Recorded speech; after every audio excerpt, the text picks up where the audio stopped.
sabi natin, naniniwala sila sa Diyos, at naniniwala sila kay Allah. Pero hindi sila naniniwala kay Muhammad. Ibang propeta ang pinaniniwala nila, alam niyo yun. Okay, magandang Paano yun? ng ating kapatid.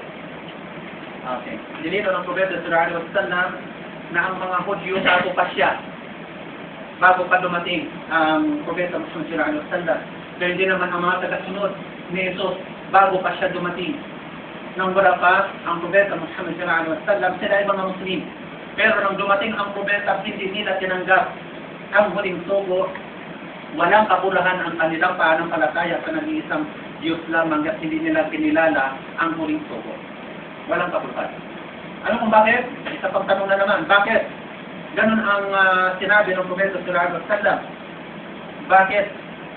Dahil sa Propeta Muhammad sallallahu alaihi wasallam, kinumpleto ang batas ng Diyos. Kinumpleto niya ang kanyang batas. At ang batas na ito, isa sa mga terminong binanggit sa Quran, biyaya. Kinumpleto niya ang kanyang biyaya sa tao. Ang pinakamalaking biyaya kasi, yung kanyang pambabatang.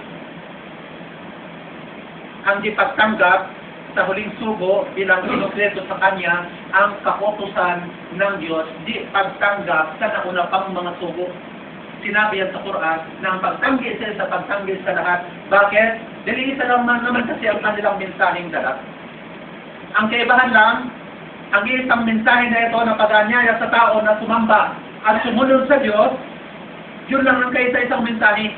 Pero ang mga batas ay magkaiba sa bawat propeta. Mali din nating sabihin na ang mga Muslim ay sumusunod kay Jesus. Ito ay tinutuwid ko lamang itong mga kaisibang mali. Mali na sabihin natin tayong mga Muslim ang sumusunod kay Moses. Then iba ang mga batas ni Moses noon.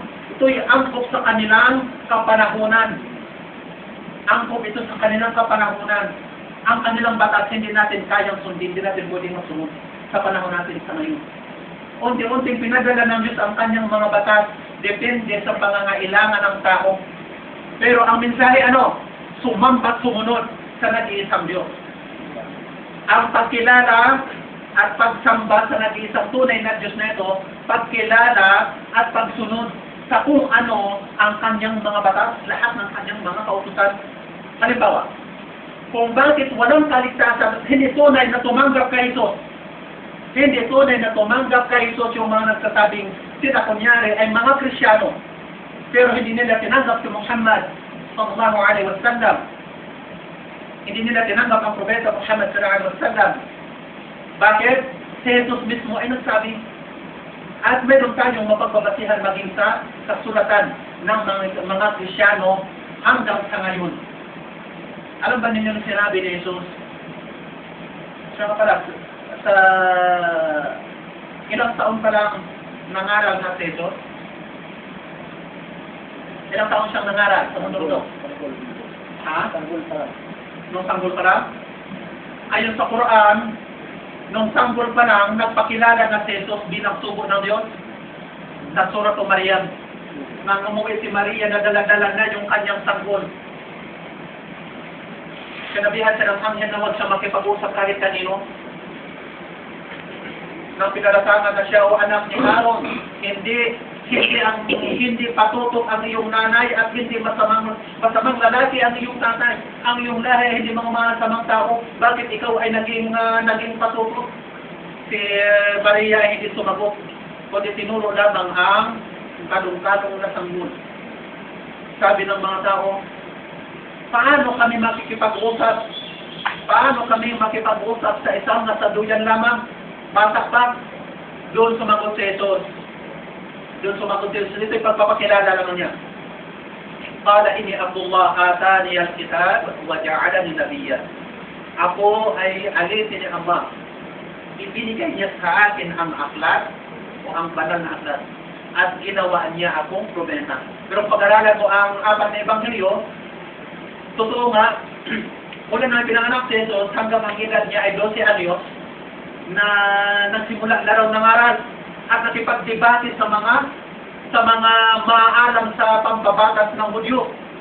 Doon raw nagugulat ang mga Jewish na mga Hudyo. Parang ang tao nito kung magsalita, ang batang nito kung magsalita, parang nagsasalita ng mayroong otoridad. Doon sila nagtataka. Pero, mula 12, ang kanyang edad, hanggang 30, wala ka nang mababasa sa Biblia. Parang blanco na ang kanyang buhay. Lumitaw siya uli, 30 na ang kanyang edad na nangangaral daw. At sinasabi ng mga Kristyano na ang pangangaral lamang daw ni Jesus, nagsimula ang kanyang edad ng 30 hanggang 33. Sinasabing ang pinakamahaba na kanyang pangangaral ay 3 taon. At mayroong nagsasabing 2 daw at kalahating taon lamang siyang nangaral. Kaya bago siya lumisan sa mundong ito, sabi niya, nakabubuti para sa inyo, sabi niya sa kanyang mga alagad na ako'y aalis. Kapag kung hindi ko aalis, ay hindi susubo ang iba pang mang-aalis. Iba pang mang-aalis. Doon niya pinapakita na siya mismo bilang sinugo ng Diyos, ang tawag sa kanya ay mang-aalis. Kung hindi ako aalis, ang isa pang mang-aaliw ay hindi susuburin ng Diyos. Ang sinabi pa niya, marami pa ako dapat ipangaral sa inyo, pero sa ngayon na hindi pa niyo maunawaan. Ibig sabihin, marami pa siyang mga aral na hindi ipinangaral. At ayon sa sinabi niya mismo, ang tamang pagtanggap sa kanya, hindi yung mga ginagawa ng mga pastor at mga ngaral Kristyano sa ngayon, na ang pagtanggap daw kay Jesus sa magitan ng pagkatapos na mangaral ang isang evangelist, tatawagan niya yung mga tao. Ang sino mang gusto sa inyo na tumanggap ngayon kay Jesus, ay lumapit sa akin. Pagkatapos mong lalapit na doon sa harapan, sunod ka lamang sa aking dalangin at ang dalangin ito ang dalangin ng pagtanggap kay Jesus.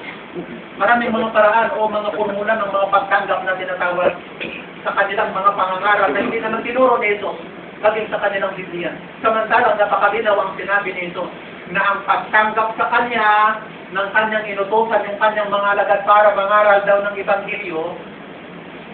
Sa mga Kristyano narito ka na po, gusto niyong alamin kung saan nakita ang mga sinasabi ko, pwede kong ibigay sa inyo ang mga basihan maging sa inyong mga kasulatan. Hindi ko na kailangan ipagpasa ngayon. Pero kung mayroong magtanong, pwede kong ibigay. Ahora mismo. Okay. Ituloy ko. Sinabi ni Jesus sa kanyang mga alagad nang ito'y kanyang subuing mangaral. Sabi niya, ang sino mang tumatanggap sa inyo ay ako ang tinatanggap. At ang sino mang tumatanggap sa akin ay tumatanggap sa nagsugo sa akin. Dito napakalinaw sa kanyang sinabi na ang kahulugan lamang para napakasimple. Kahulugan ng pagtanggap kay Jesus, pagtanggap sa kanyang mensahe. Pagtanggap sa kanyang mensahe. Nang inutusan niya kanyang mga alagad na mangaral, ang sino mang tumanggap sa inyo, ako ang tinatanggap, at ang sino mang tumatanggap sa atin ay tumatanggap sa amang nagsugo sa atin. Ngayon, ang tanong, doon sa mga nagsasabi, tinanggap nila si Jesus, hindi nila tinanggap ang huling sugo, nilinaw ni Jesus na hindi niya kinumpleto ang kanyang aral. Kung gayon, hindi lubos ang tinanggap mo si Jesus. Dahil sinabi niya, ang magpapatuloy ng kanyang aral na hindi pa niya kayang ipangaral, iba pang mang-aaliw. At sinabing iba pang mang-aaliw, siya mismo ay mang-aaliw. Ito ang basihan na ang nananatili sa naunang mga propeta, halimbawa mga Hudyo sa ngayon. Hindi nila tinanggap maging si Jesus. Ang kanilang pinaniwalaan hanggang tayo Moses lamang. Ang Jesus daw na dumating, bakit po ba siya? Okay?